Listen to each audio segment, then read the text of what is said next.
Allez, on continue sur les propriétés avec Flexbox. Et maintenant, on va voir du coup des propriétés qui se mettent sur les enfants. Car là, on a vu des propriétés, ils se mettent simplement sur les parents. Et maintenant, on va voir les propriétés liées aux enfants. Donc, on va faire coller. Ici, on va le renommer 8. Flex shrink, gros, basis. Hop, hop. Donc on va avoir trois propriétés du coup, flex shrink, flex gros et flex basis, d'accord? On va venir ici. Alors j'ai fait une petite erreur ici. Hop, flex gros, nickel. Et on va s'ouvrir du coup notre index. Donc clic droit Open with Live Server pour s'ouvrir en local, nickel. Et on va venir dans notre CSS et on va commencer par flex gros. Flex gros gère l'espace que prend nos items. Donc par exemple ici, donc on va s'effacer tout ça, nickel, et on va s'effacer ça aussi. Hop et hop, d'accord? Hop, nickel. On va venir sur nos items, d'accord? Et par exemple, je vais sélectionner mon item numéro 1, donc 2.nth child1, hop, la pseudo-classe, nickel. Et ici, on va lui donner un background violette pour le différencier. Et par exemple, je vais utiliser flex gros 3. Tu vas prendre 3 fois plus de place que les autres, d'accord? Hop, et regardez, il va prendre du coup 3 fois plus de place que les autres. Du coup, je peux faire Alt Maj flèche du bas, je me le duplique, on va prendre le deuxième, on va prendre également le troisième. Ici, on va faire orange, et ici red. Hop, comme ça, on a 3 items avec 3 couleurs différentes. Et ici, je peux lui dire, tu prendras 2 places, d'accord?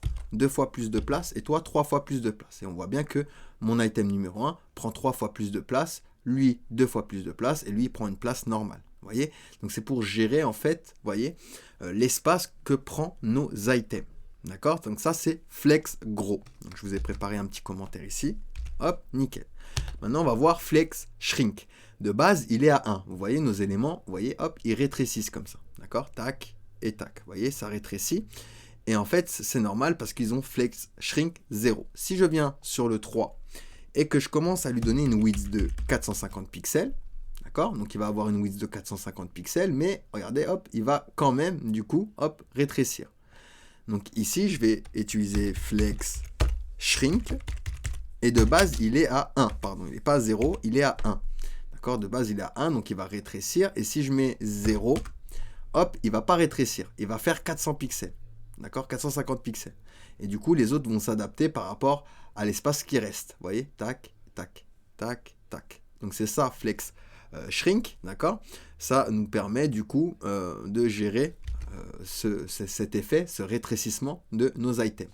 D'accord? Donc ici, hop, je vous le mets également. Tac. On va se mettre en commentaire la width et shrink. Et on va voir flex basis qui fonctionne du coup comme la width. Donc ici, hop, je vous le mets. Parfait. Et par exemple, ici, je vais utiliser flex basis 250 pixels. Et il va faire du coup, hop, regardez, hop, 250 pixels. Vous voyez?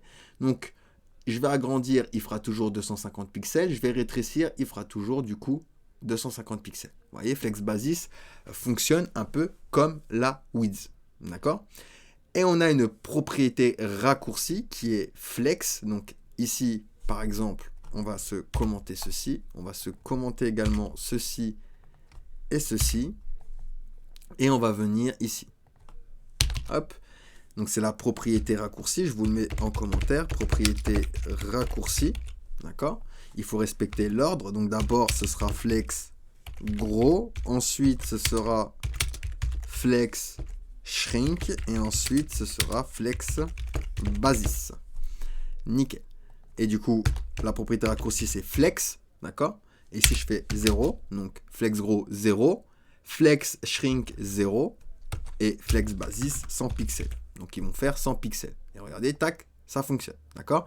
Donc ça, c'est la propriété raccourcie qui regroupe du coup ces trois propriétés, flex gros, flex shrink et flex basis.